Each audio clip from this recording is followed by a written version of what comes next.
on est le troisième dimanche de l'Avent. Du coup, on est vraiment dans cette période, dans les starting blocks pour Noël. Et j'ai envie de vous parler de la patience. La patience, c'est une de ces vertus qui est très importante. C'est cette vertu qui te permet de ne pas devenir fou quand tu es en retard et tu es dans les bouchons et là, tu as envie de tuer quelqu'un. La patience, c'est assez important dans ce genre de moment-là. Ma femme, elle sait, moi, je ne dis pas beaucoup de gros mots d'habitude, mais quand je suis en retard et que je perds mes clés, ou pire, mes écouteurs, déjà, quelle idée de faire des écouteurs sans fil. Là, c'est le moment où je perds patience et je sors tous mes gros mots. Confession, tu vois. Tu vois, Cédric, j'arrive à parler de moi sur scène. Tu sais. Mais ce n'est pas de cette patience-là dont je veux parler aujourd'hui. Il y a une autre patience dont la Bible parle tout le temps, ou en tout cas très souvent. C'est la patience du peuple de Dieu qui vit dans l'attente. On est, en tant que peuple de Dieu, en tant qu'Église, on est appelé à vivre dans l'attente. Et c'est pour ça qu'on célèbre l'Avent, en fait.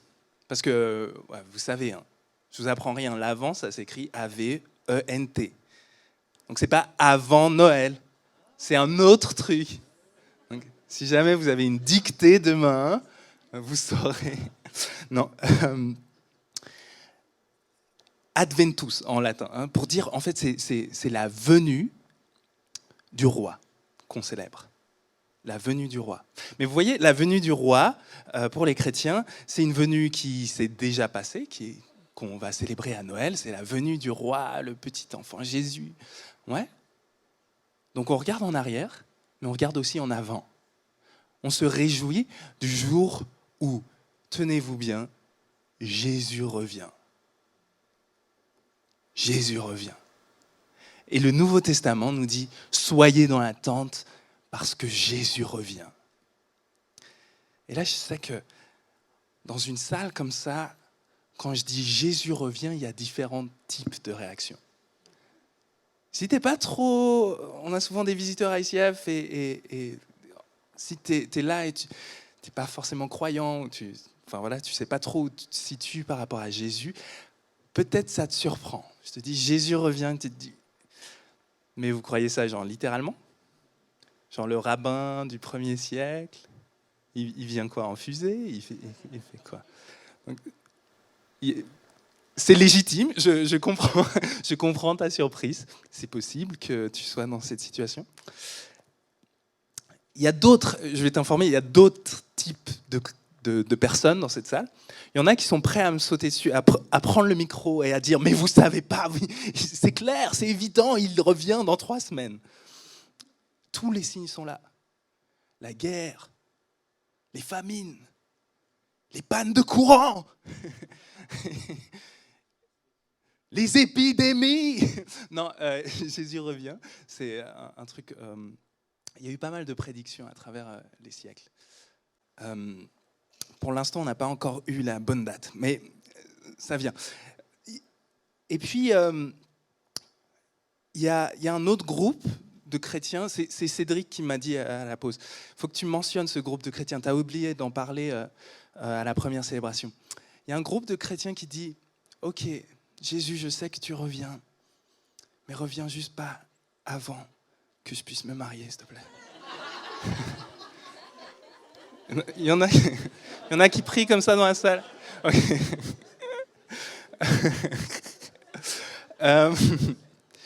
Mais après, il y a 99% des chrétiens qui se retrouvent dans une autre situation. C'est celle où, en fait, tu médites sur le fait que Jésus revient, mais tu médites à peu près toutes les années bissextiles pendant 20 secondes.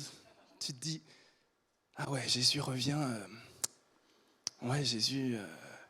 Il y a match ce soir ? Il y a match ou il y a pas en fait, Jésus revient, c'est un thème qui est difficile à aborder parce qu'on a toutes ces émotions qui sont liées avec ça, et puis qu'on a 2000 ans de fausses prédictions sur la date. Du coup, moi, je pensais aujourd'hui prendre le temps de vous dire la vraie date, comme ça on serait tous réglés, et puis on peut passer à autre chose. Enfin. Non, je vais peut-être pas clore ce débat-là sur la date, parce que je crois qu'on peut apprendre de nos erreurs et se dire, ok, il y a eu tellement de gens qui ont eu faux les prédictions qu'on peut se dire, on va prendre un peu d'humilité, on va suivre Jésus qui disait, même moi, je ne sais pas quand je reviens, alors on va se calmer un peu avec les prédictions. Mais on peut tout à fait prendre ce thème et prendre conscience qu'en fait, c'est un thème fondamental. Je crois que ce n'est pas juste une bêtise. Je crois qu'on a beaucoup à apprendre du thème de l'attente dans le Nouveau Testament. C'est l'idée que Jésus revient, en fait, elle n'est pas anodine. En fait, ce n'est pas juste une idée un peu saugrenue qu'ils ont eue au 1er siècle parce qu'ils ne savaient pas ce qu'on sait, quoi. Non, je crois que c'est un truc important. Donc, je vais vous lire un passage qui parle de l'attente. Ça se trouve dans Jacques, au chapitre 5.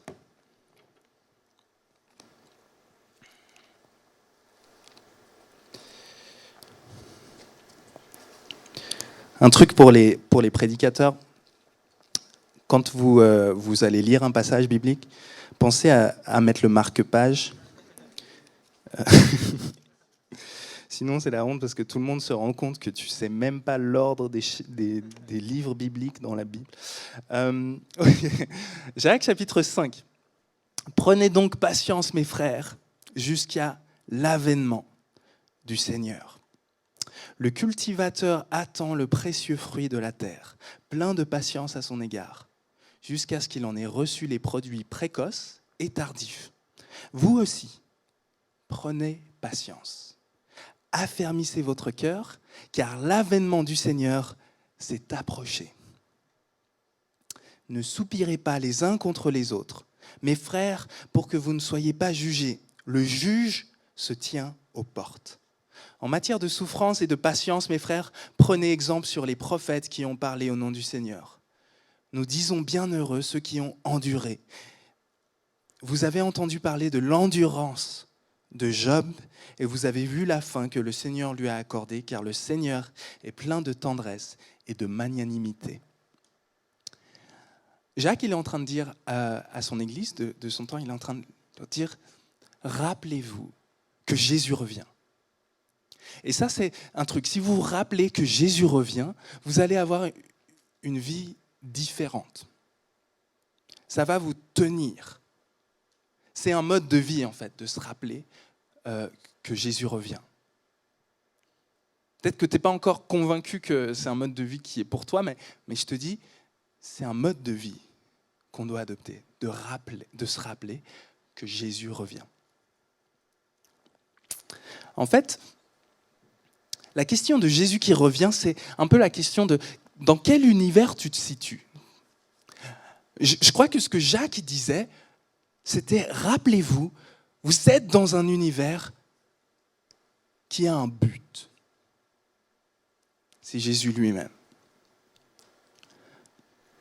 Je pensais cette semaine à un livre que Tolstoï a écrit. C'est un peu une espèce de mémoire. En français, ça s'appelle Ma confession. Et en fait, Tolstoï, vous vous rappelez, c'est ce grand écrivain russe.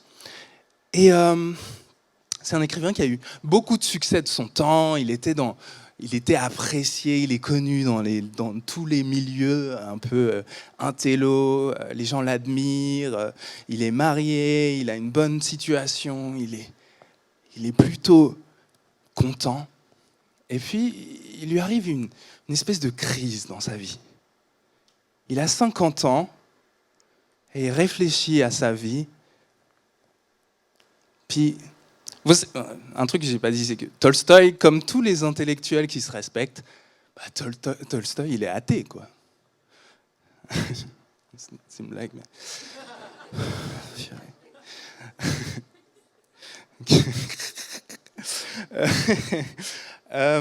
Je vais vous lire ce qu'il écrit, Tolstoï, à dans son livre, il écrit ce qui lui arrive. Il dit « Ma question, celle qui, à 50 ans, me conduisait au suicide. » Donc il est en train de dire « À 50 ans, j'ai commencé à avoir envie de me buter. Pourquoi ? Parce que je me posais cette question. Et cette question, elle est dans l'âme de tout homme, depuis l'enfant stupide jusqu'au plus sage vieillard. Sans elle, la vie est impossible, comme je l'ai éprouvé moi-même. Et voici en quoi elle consistait. Qu'est-ce qui sortira de ce que je fais aujourd'hui ? De ce que je ferai demain ? Qu'est-ce qui sortira au final de toute ma vie ? On peut encore la formuler ainsi. Pourquoi dois-je vivre ? Pourquoi dois-je faire quelque chose ? Ou encore, autrement, y a-t-il dans la vie un but qui ne se détruise pas par la mort inévitable qu'il m'attend ? Il dit, je vis dans un univers qui n'a pas de sens. Tolstoï, comme tous les intellectuels de son temps, les gens qui se respectent, ils savent, on vit dans un univers qui est le fruit du hasard. Un univers de matière qui s'entrechoque. Ta vie n'a pas de sens. Et Tolstoï se dit, ok, si l'univers n'a pas de sens, alors ma vie non plus n'a pas de sens. Enfin, je peux essayer de me donner du sens, et il va dire un peu plus loin, il dit « Mais je pourrais être plus connu que Shakespeare, je pourrais être un meilleur écrivain que Gogol, je suis le meilleur écrivain russe, et pourtant, ça ne vaut rien. » En fait, ce que Tolstoï expérimente, c'est ce que la Bible appelle vanité. La vanité de tout ce qui est. Vanité des vanités, tout est vanité. En fait, ta vie n'a pas de sens dans cet univers-là. T'as beau avoir tout ce que ton cœur désire, tous tes rêves. Imagine, t'obtiens tout ce que tes rêves les plus fous te demandent.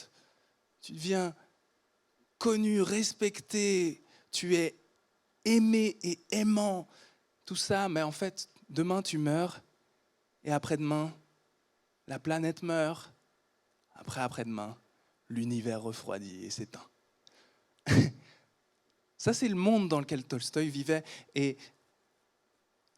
je te pose la question, est-ce que tu vis dans un monde comme ça ? Est-ce que tu vis dans un univers comme ça ? Parce que Tolstoï, en fait, ce qui l'a poussé à revenir vers le christianisme, c'était de se poser cette question et se dire, mais en fait, j'ai qu'une option, c'est le suicide, mais j'ai pas envie. Et il commence à regarder autour de lui et il voit ces pauvres gens que Tolstoï admirait beaucoup, les paysans.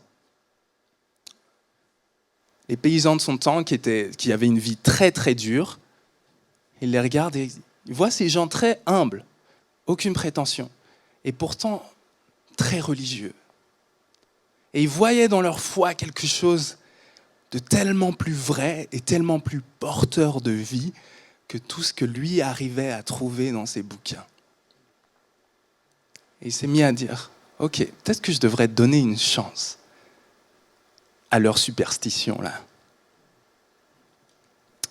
Et du coup, c'est la question que Jacques vient nous poser. Il nous dit, dans quel genre d'univers est-ce que tu vis ? Est-ce que tu vis dans un univers qui a du sens ?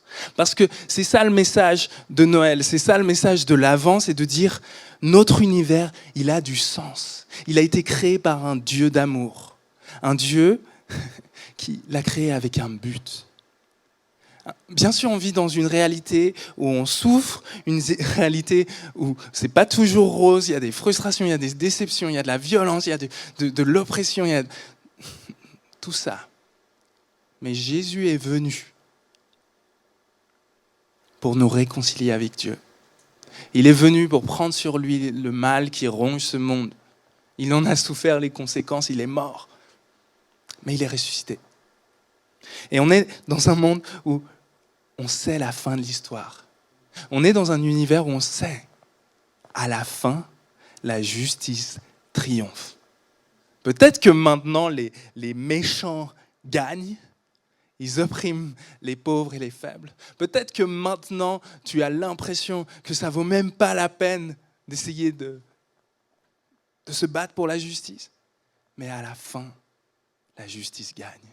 À la fin, l'amour gagne. À la fin, l'humilité gagne. À la fin, la création va être restaurée, réconciliée par notre Dieu. Et c'est vrai, on ne sait pas trop à quoi ça ressemble. L'apôtre Paul, il disait, on voit maintenant comme à travers un miroir tout brouillé, tout flou, mais à ce moment-là, on saura, on connaîtra comme on est connu par Dieu.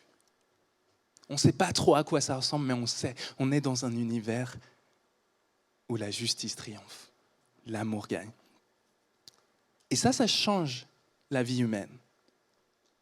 D'avoir cette connaissance-là, d'avoir cette conscience-là, ça change ta vie.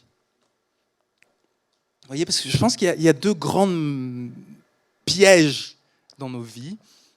Il y a un piège qui est le piège de se croire immortel. Le piège de croire que ta vie n'a pas de fin, en fait. On est tous mortels.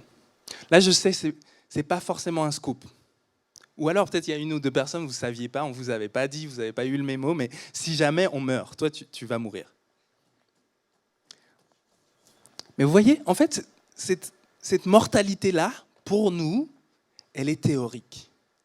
C'est un concept. Pour nous, mourir, c'est une idée. Tu sais que tu ne vas pas mourir demain, n'est-ce pas? Ben non, mais demain, tu as rendez-vous chez le dentiste. Non, j'ai des trucs, je ne meurs pas demain. Je ne meurs pas le mois prochain, je sais, parce qu'il y a les fêtes, il faut qu'on se prépare, il y a les cadeaux.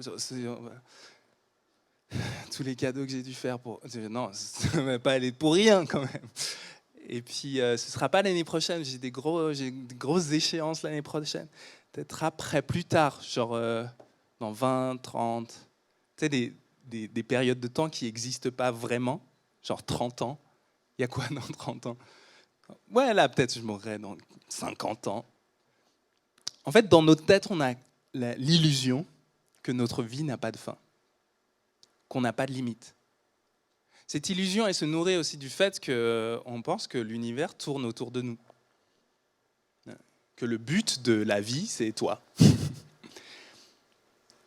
Et en fait, c'est faux. Déjà, tu meurs, et tu ne sais pas quand. Et l'univers, son but, c'est pas toi. C'est Jésus. La fin ultime, c'est la réconciliation avec Dieu. L'acteur principal de l'univers, c'est Jésus. C'est pas toi.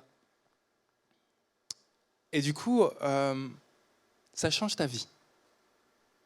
Ça change ta vie assez concrètement. De te rappeler que c'est pas toi le centre, que c'est pas toi l'espoir du monde. Je crois que ça change aussi tes relations. Tu vois, le truc, c'est...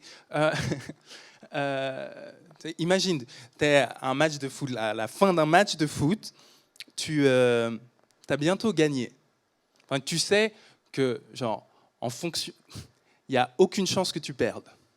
Par exemple, tu te retrouves à la 90e minute et puis il y a genre 6-1 pour toi.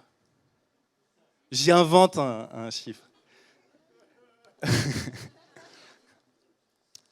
Tu sais ce qui se passe à ce moment-là du jeu, même si on te fait des sales fautes, même si les autres ils t'accrochent le maillot et tout, tu te mets pas trop en colère. Tu sais que tu as gagné. Mais oui, prends-la, la faute. Mais vas-y, shoot le coup franc. Je sais. Et du coup, en fait, Jacques, il dit, si vous êtes conscient que Jésus revient, vous allez avoir un rapport différent avec la colère. Vous allez avoir un rapport différent avec ceux qui sont autour de vous. Parce que vous savez que, en fait, vous êtes sur le point de rencontrer le juge. Celui qui juge, celui qui évalue toute la réalité, qui évalue ta vie, qui évalue la valeur du monde, celui qui est l'acteur principal finalement. On va le rencontrer. Il arrive.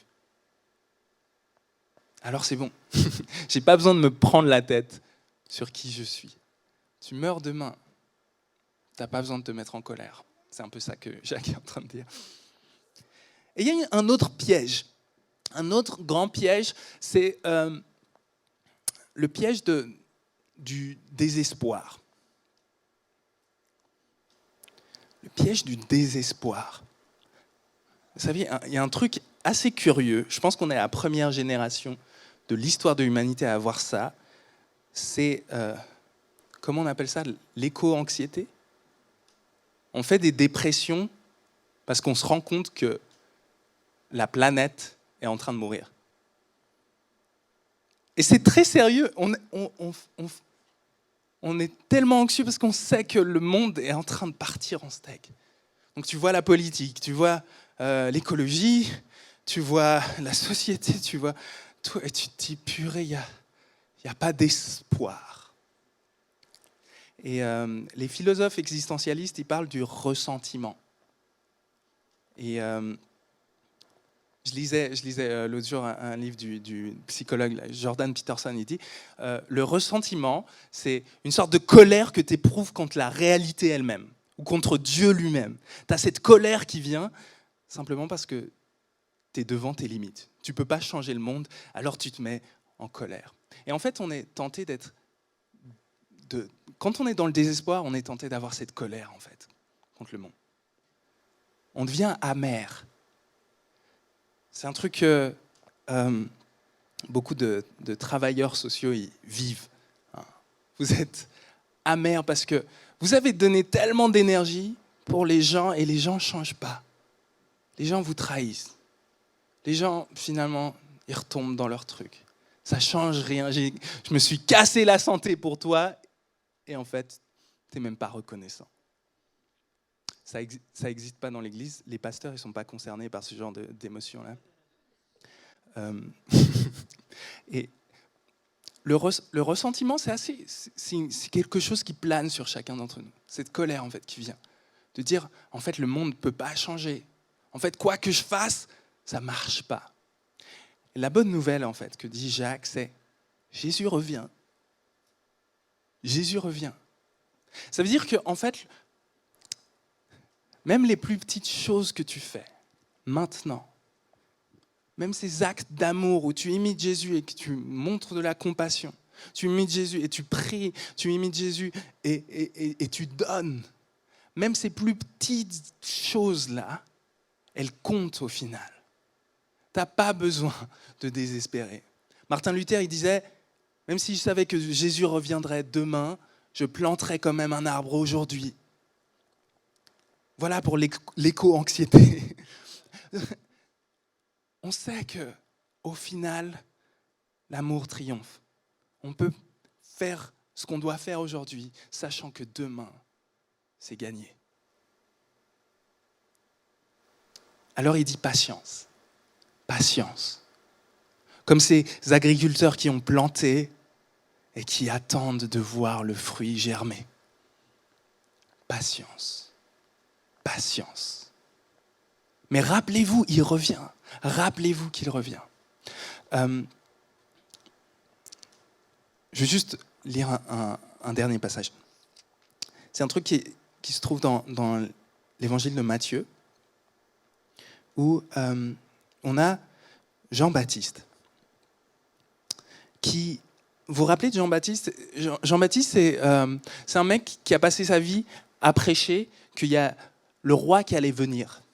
Donc il prêche, il y a Jésus qui vient, il y a un roi qui va venir et il va tout changer. Et en fait, Jean-Baptiste, à un moment donné dans sa vie, il se retrouve en prison. Parce que Jésus, il n'a pas mis fin au régime romain, il n'a pas mis fin au pouvoir corrompu, il n'a pas mis fin aux autorités religieuses de son temps. Et du coup, Jean-Baptiste, il se retrouve en prison pour sa prédication. Et il est en prison.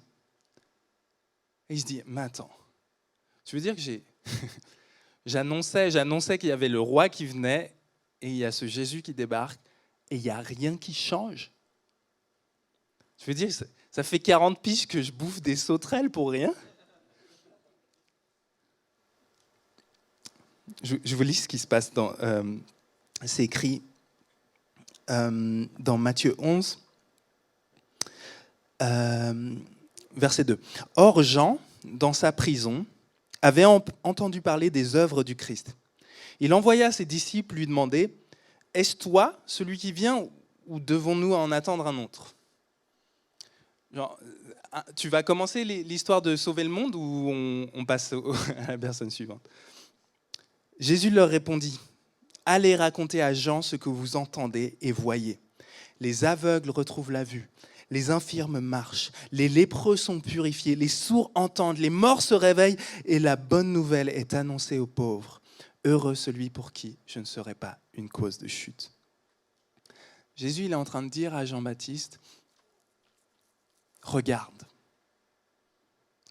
Je sais que toi, tu vois ta réalité, tu vois ta prison, tu vois la réalité de ta souffrance, la réalité de tes déceptions. Et peut-être que nous, aujourd'hui, il y en a parmi nous qui sont dans cette situation où vous vous sentez comme Jean-Baptiste. Vous dites, moi, quand j'ai commencé à venir à ICF, je croyais qu'en 2-3 ans, tout Genève allait se convertir à la bonne nouvelle. Et en fait, on est toujours là. Ou peut-être que tu es là et tu te dis, moi, quand je me suis marié, avec la bénédiction de Dieu, j'étais sûr que ma famille, ça allait être trop la fête. Et en fait, c'est le désastre. Tu te dis, moi, j'ai demandé à Dieu ce que je devrais faire dans ma vie et j'ai fait mes études avec lui. Et en fait, je travaille et je ne suis pas satisfait. En fait, tu es là, dans ta prison, comme Jean-Baptiste. Et tu te dis, mais ça servait à quoi, en fait? J'ai bouffé les sauterelles.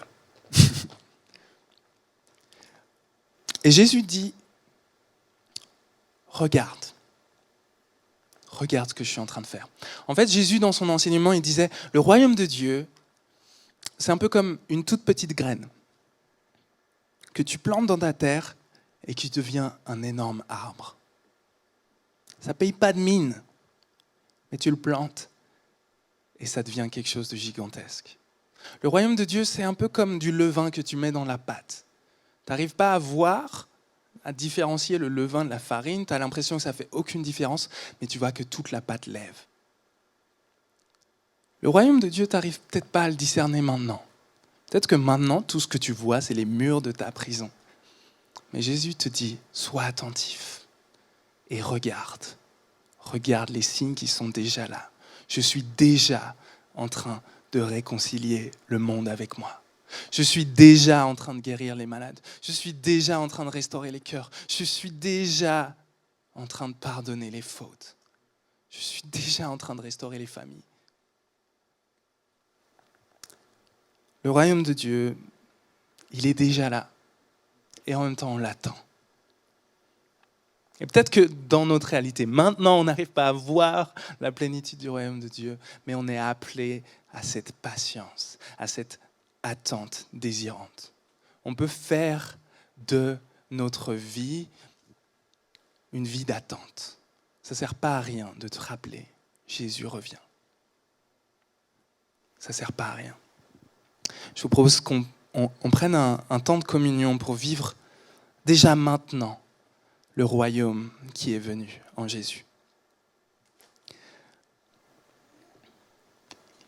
Je vais lire un passage qui se trouve dans Corinthiens. Merci Cédric.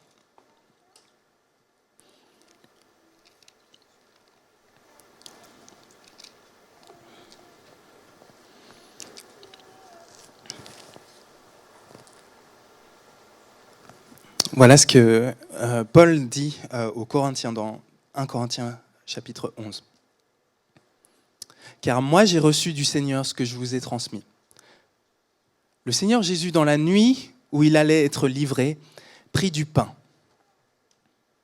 Et après avoir rendu grâce, il le rompit et dit, « Ceci est mon corps.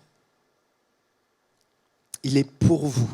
Faites ceci en mémoire de moi. » Et il fit de même avec la coupe, après le dîner, en disant, « Cette coupe est l'alliance nouvelle en mon sang. Faites ceci en mémoire de moi toutes les fois que vous en boirez. Car toutes les fois que vous mangez ce pain et que vous buvez cette coupe, c'est la mort du Seigneur que vous annoncez jusqu'à ce qu'il revienne. À chaque fois qu'on fait ce geste de la communion, on est en train d'annoncer que Jésus est mort, mais ce n'est pas la fin de l'histoire. On est en train d'annoncer que Jésus est venu, que Dieu a pris sur lui nos fautes, que Dieu a pris sur lui notre souffrance, que Dieu a pris sur lui le mal pour le vaincre. Et nous, on peut déjà goûter à cette restauration, cette réconciliation. Et on va le faire encore et encore, on va le proclamer que Jésus a fait ça jusqu'à ce qu'il revienne pour accomplir ce qu'il a fait, pour mettre le dernier sceau sur l'œuvre de la rédemption.